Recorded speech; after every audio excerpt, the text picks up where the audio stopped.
기도는 우리의 삶의 힘입니다. 기도는 또 회복이고 능력이고 또 우리에게 쉼을 허락합니다. 기도는 우리의 안식처가 되고 기도는 하나님과 만나는 곳이 되는 줄로 믿습니다. 마가복음 9장 29절에 이르시되 기도 외에 다른 것으로는 이루어져 나갈 수 없느니라 라고 주님께서 우리에게 말씀을 들려주셨습니다. 오늘 말씀은 예수님께서 5,000명, 남자만 5,000명, 여자 어린아이 합쳐서 2만 명이 훨씬 넘는 숫자들을 보리떡 5개와 물고기 2마리로 먹이신 후에 갑자기 예수님께서 제자들을 먼저 보내시고 우리와 작별하시고 따로 기도하러 갔던 그러한 장면이지요. 예수님께서는 왜 갑자기 그들을 배부르게 먹이신 후에 그들을 보냈고 또 제자들과 헤어져서 기도하러 가셨을까라는 생각을 해보게 되었습니다. 예수님께서는 이 땅 위에 한 나라의 왕으로 오신 것이 아니지요. 유대인의 왕으로 살기 위해서 예수님께서 이 땅에 오신 것이 아니라 전에 있었던 인류, 다시 오실 인류, 온 인류의 왕으로서 이 땅에 오신 분이 예수님인데 예수님께서 그들이 배부른 것을 통하여서 예수님을 왕으로 삼고자 하는 마음이 있음을 알았습니다. 그래서 예수님은 제자들이 또 그것에 현혹될까봐 제자들을 따로 빨리 보내고 그리고 무리와 헤어진 후에 하나님 앞에 기도하러 산으로 올라가신 것이죠. 마태복음에는 이와 똑같은 구절이 있습니다. 마태복음은 좀 더 자세하게 기록이 나와요. 자세하게. 오늘 예수님께서 기적을 여러 번 보여주시죠. 여러 번 보여주셔요. 한 번에 한 번 보여주셨던 예수님께서 오늘만큼은 기적을 여러 번 보여주십니다. 그런데 오늘 예수님께서는 우리들에게 먼저 보여주는 것은 예수님께서는 기도할 필요가 없는 분이지요. 누구에게 무엇을 간구하거나 부탁할 만한 그런 분이 아니시라 하나님 자체의 그분이시기 때문에 그분이 명령하면 세상도 없어지고 그분이 명령하면 세상이 다시 생겨나는 그분만이 이 세상의 모든 사람의 기도를 들으시는 분인데 기도하러 산으로 가셨다. 무엇을 보여주기 위해서? 나도 아버지 하나님과 성령 하나님과 내가 하나 되어서 함께한다라는 것입니다. 그곳에 서로의 마음을 확인하고 생각을 확인하고 그렇게 완벽한 하나님의 모습으로서 내가 설 수 있다라는 것을 우리들에게 본을 보여주신 겁니다. 우리같이 연약한 사람이 아무 능력 없는 우리가 해야 될 것이 무엇이냐? 뭐라고요? 기도입니다.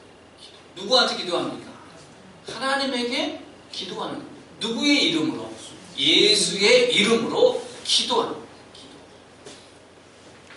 예수님께서도 기도하시면서 그 많은 유혹들을 뿌리치는 겁니다. 왕으로 삼고자 하는 그 유혹들이 얼마나 큽니까? 우리 인간들은 어떻습니까? 낮아지기를 원합니까? 높아지기를 원합니까? 누가 낮아지기를 원해요? 다들 될 수 있으면 부자가 되기를 원하고 될 수 있으면 높은 사람이 되기를 원하고 될 수 있으면 건강하게 살기를 원하지 낮아지는 것 좋아하는 사람이 한 명도 없다. 그래서 사람들은 예수님을 왕으로 섬기려고 하는 그 마음들을 가지고 자꾸 예수님을 유혹하고 하는 그것들이 분명히 있어요. 그런데 이제 예수님은 그것을 아시고 하나님 앞에 기도로서 마음에 쉼을 얻고 회복을 하고 본질을 또 내가 이 땅에 오신 목적을 확인하고 계신 것이죠. 그래서 기도라는 것은 우리가 어떤 소원을 올려드리는 것뿐만 아니라 내가 누구인가를 알게 하는 시간이 기도 시간이다 라는 것이죠. 그래서 하나님 앞에 기도할 때에 우리가 영적으로 둔화해졌던 것들이 새롭게 됨으로 깨어있을 수가 있는 것입니다. 눈을 떴다고 깨어있는 것이 아닙니다. 사람이 눈을 떴는데 어떤 사람은 지혜가 없어요. 그렇게 살면 안 되는데 그렇게 살고 있어요. 답답해요. 눈을 떴는데 왜 그 사람은 모를까요? 영적으로 지혜가 없기 때문에 모르는 것이죠. 자, 기도하는 것은 무엇이냐? 세상의 지혜가 아니라 하늘의 지혜를 끌어다 쓰는 것이 바로 기도입니다. 우리가 한치 앞을 모르는 인간 아니겠습니까? 그래서 더욱더 우리는 하나님 앞에 기도를 해야 하는 것이죠. 예수님께서는 그 기도를 하러 산으로 올라가시면서 그 기도 시간에 또 힘을 얻게 되는 것이고 그 힘을 통하여서 또 사역을 감당하시는 분이 예수님이셨습니다. 예수님은 사람들이 많은 곳을 피해서 아무도 오지 않는 산으로 올라가셨습니다. 기도하는 장소를 우리가 만들어야 돼요. 바리새인들, 특별히 이 이스라엘 사람들 중에 이 좀 엘리트가 있어요. 엘리트. 잘 배우고 집도 부자고 하는 사람들이 있어요. 학력도 좋고. 그런 사람들은 어떻게 기도하냐면 일주일에 2번 금식해요. 어떤 사람은 3번도 해. 하루 종일 금식을 하는데 머리를 풀어헤치고 세수도 않고 지저분하게 이런 시장 길목 있죠? 사람들이 오가는 곳에서 주여 하면서 기도하는 거예요. 길거리에 있어서. 그러면 저 사람 기도하는가 보다. 대단하다 했는데 예수님이 뭐라고 그랬습니까? 그런 그 기도는 하나님께서 듣지 아니하고 차라리 골방으로 들어가라. 아무도 없는 골방에 들어가서 너희 하나님과 기도해라 라고 말씀하신 겁니다. 예수님께서는 우리에게 기도의 장소를 가르쳐 주시는 거예요. 기도의 장소, 나 혼자 있는 곳, 나를 방해하지 못하는 그러한 장소가 기도하는 장소가 되어야 하는 것이죠. 그래서 기도는 누구에게 집중하는 겁니까? 하나님에게만 집중하는 것이 바로 기도의 장소다라는 것입니다. 기도하는 시간에 우리들은 우리들의 마음을 들여다볼 수 있습니다. 여러분, 삶을 살다 보면은 어떻습니까? 우리의 마음이 단순해집니까? 복잡해집니까? 굉장히 복잡해져요, 우리의 마음들이. 살면 살수록 더 복잡해지는 것이 우리의 마음이죠. 또 우리의 생각이 복잡해집니다. 그러나 하나님 앞에 가면 우리의 생각이요 단순해져요.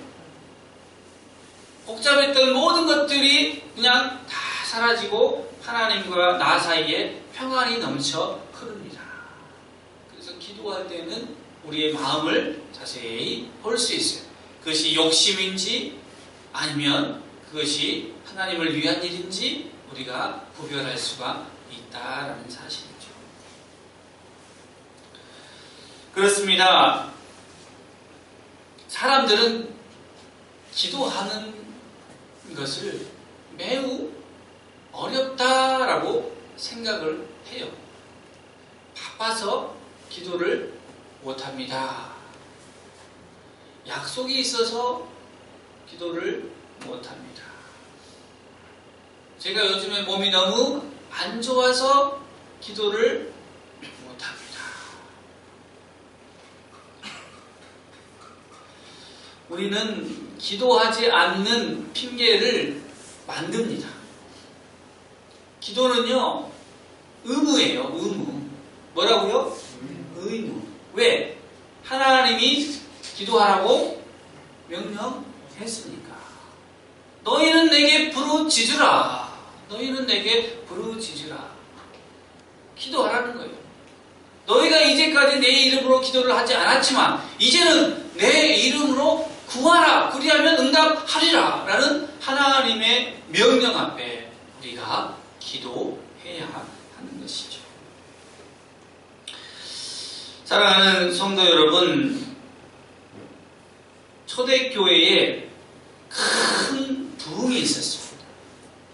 엄청난 부흥이죠.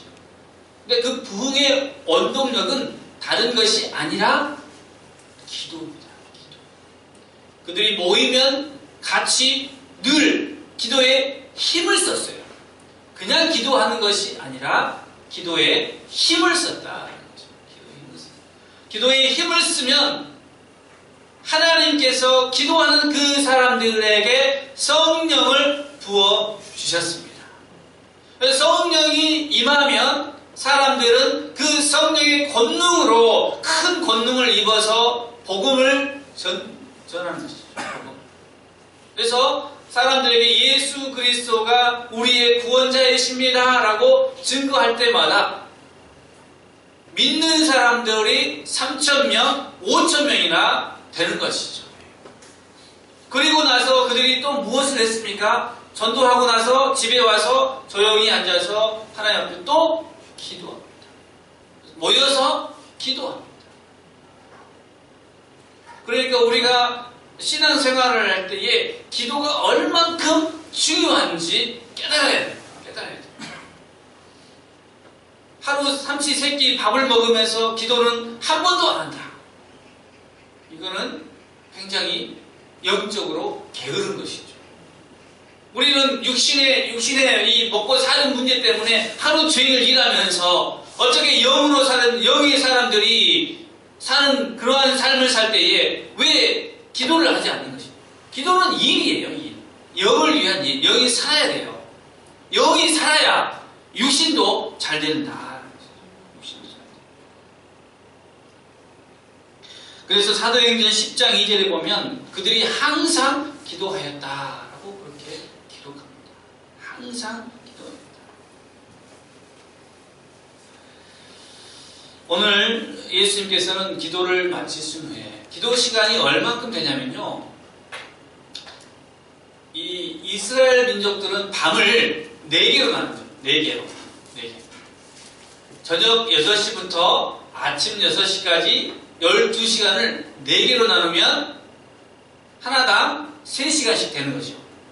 3시간씩. 그러니까 밤 사경이라고 할 때에 거의 밤의 끄트머리. 그래서 예수님께서 기도하러 산에 올라갔을 때에 날이 저물어가는 겁니다. 그러니까 저녁 6시경이 되는 것이죠. 날이 저물어요. 그래서 산에서 내려올 때가 언제냐? 밤 사경. 밤 사경이면은 새벽 3시 이후거든요. 그러니까 그때 예수님께서 내려오신다는 것은 기도를 한두 시간 한 것이 아니죠. 밤이 맞도록 기도하셨다. 얼마나 피곤하셔요.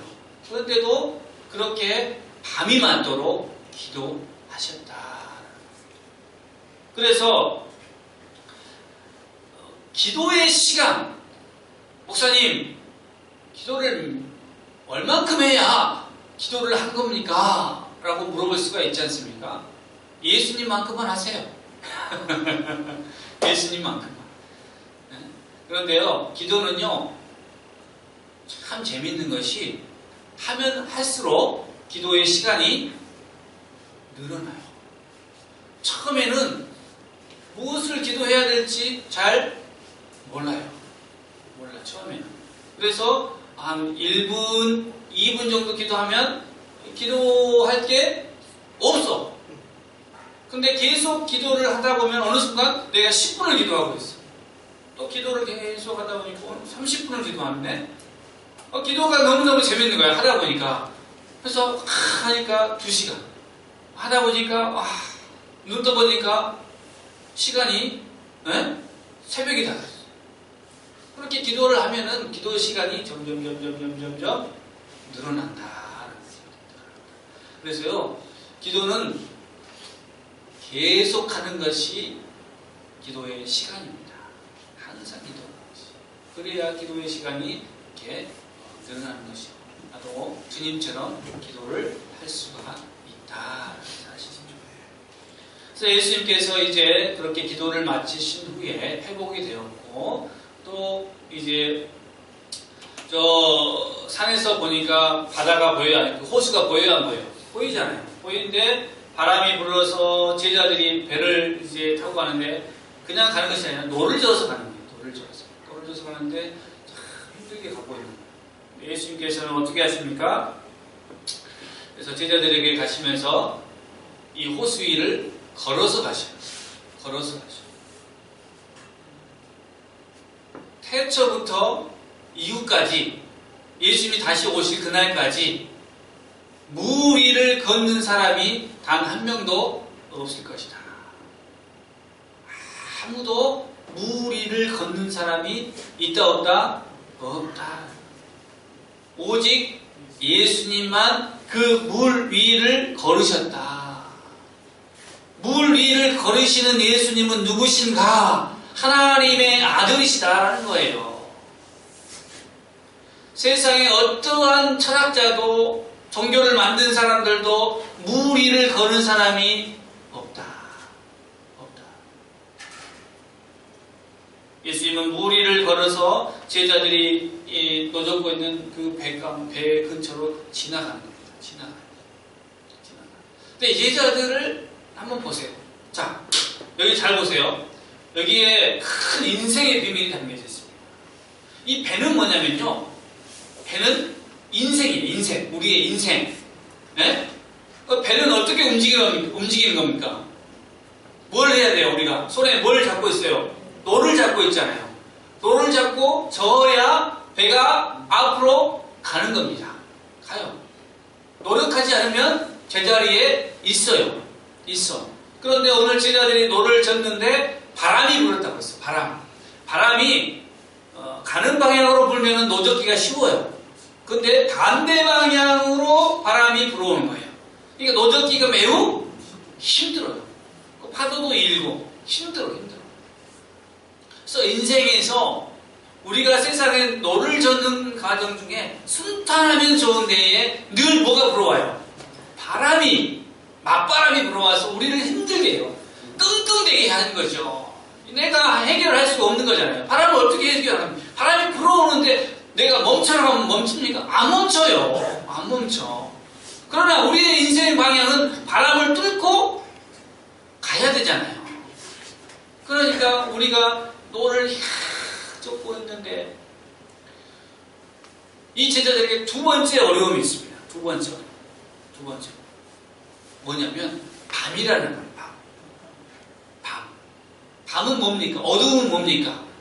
갈 길을 잘 보입니까? 안 보입니까? 안 보인다라는 거예요. 바람 때문에 또 혼돈이 일어나서 갈 길이 잘 보이지 않는다는 것이죠. 그래서 인생에 있어서 우리에게 늘 그런 바람이 불어와요. 근데 그곳에 누가 오고 계십니까? 예수님께서 오고 계십니다. 그런데 제자들은 보세요. 예수님이 오고 계시는데 예수님을 잘 알아봤습니까? 아니면 깜짝 놀랐습니까? 깜짝 놀라요. 밤에 누군가가 물 위로 걸어오는 것은 사람으로서는 할 수 없기 때문에 유령, 귀신, 도깨비, 뭐 이런 우리나라 말하면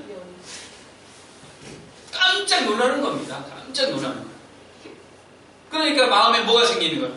두려움이 있어요. 우리는 다 죽었구나. 두려움이 생겼어요. 그래서 인생의 그 배 가운데에 바람 맞지만은 정말 그 죽음에 대한 공포가 우리의 삶에 들어왔을 때에 우리의 인생은 늘 두려움 가운데, 염려 가운데, 근심 가운데 그 배를 저을 수밖에 없는. 노를 놓을 수는 없잖아요. 예수님께서 내니 두려워하지 말라 말씀해 주셨을 때 이 제자들의 마음은 얼마나 든든했을까. 예수님이시구나. 여러분의 인생에 여러분이 지금까지 노를 저어서 끙끙대고 힘들게 그렇게 살아왔어요.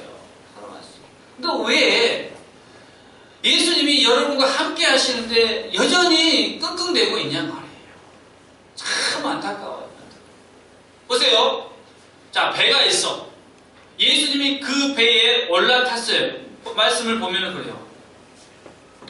자, 보세요. 49절에 제자들이 그가 바다로 걸어오심을 보고 유대인과 소리지르니, 자, 50절에 안심하라 내니 두려워하지 말라 라고 말씀하신 후에 51절에 배에 올라. 그들의 이제 인생의 배에 오르셨어요. 어떻게 됩니까? 그때에 바람이 그치는지라. 뭐가 그쳤다고요? 바람이 그쳤다. 배를 저을 만한 이제 순탄한 환경이 만들어진 것이죠. 그러니까 예수님께서 우리의 인생에 관여하시면 우리 인생의 모든 장애물들이 그치는 겁니다. 그치는 겁니다. 그래서 오늘 말씀은 예수님은 여전히 우리와 함께 하신다. 우리가 하나님 앞에 기도하고 하면은 하나님이 우리 인생의 모든 문제를 해결해 주신다라는 것입니다. 아멘. 오늘 제자들은 이 마음에 두려운 마음이 있었다. 그 다음에 두 번째 마음은 마음이 둔하여졌더라, 완악하여졌더라 라는 겁니다. 둔하다라는 말은요, 우리나라 말로 이렇게 둔하다고 해석했지만 우리 애굽 왕이 누굽니까? 바로의 왕의 마음이 완악하였다라고 했을 때에 그 완악함이 둔하다라는 표현입니다. 그러니까 제자들의 마음이 둔하여졌다라는 것은 완악하여졌어. 왜 완악하여졌냐? 환경이 그렇게 만드는 거예요. 인생의 환경이 우리를, 마음을, 지혜를 주는 것이 아니라 마음에 고집을 피우게 하고 내 마음대로 살게 하고 끙끙대게 하고 자꾸 하나님을 못 찾는 그런 환경을, 바람을 주니까 바쁘잖아요. 맞바람을 맞아서 도전을 하면 얼마나 바빠요. 바쁘니까 주님을 볼 수가 없어. 그래서 마음이 둔하여지는 겁니다. 예수님께서는 오늘 우리에게 그와 같이 말씀하시는 겁니다. 너희 마음이 어떠하냐? 내가 너희와 함께 있는데 왜 그렇게 염려하고 두려워하고 걱정하느냐? 내가 너희와 함께하고 내가 하나님의 아들인 것을 왜 까먹었느냐라는 거예요. 내가 방금 전에, 몇 시간 전에 5,000명을 먹였던 그 기적을 일으킨 너희의 스승 아니냐? 예수 그리스도. 내가 예수 아니냐라는 거예요. 내가 방금 무리를 걸어오지 않았느냐? 내가 배에 올라타니까 바람이 그치지 않았느냐? 왜 너희의 마음이 둔하여졌느냐? 왜 우리는 예수를 그렇게 믿지 못하느냐? 예수님이 함께 하시면 우리의 인생의 모든 문제가 다 해결되고 평안해집니다. 예수님을 온전하게 의지하시기 바랍니다. 아멘. 예수님을 우리의 인생에 초대하세요. 주님, 내 배에 올라타세요. 내가 어떻게 할 수 없습니다. 주님이 올라타세요. 그렇다고 주님이 너를 대신 져준 건 아닙니다. 그 지혜가 필요해요. 예수님을 믿을 때 예수님이 배에 올라타셨지만 바람은 막아주셨어요. 그러나 내 인생의 노를 누가 져야 돼요? 내가 저어가야 되는 거예요. 그거 우리가 하루하루 성실하게 살아가야 되는 것이죠. 그러니까 예수님과 더불어서 하루하루 성실하게 살아가면서 예수님과 늘 기도의 관계성을 회복할 때에 우리의 인생은 정말 편한 바다 위를 걷는 것입니다.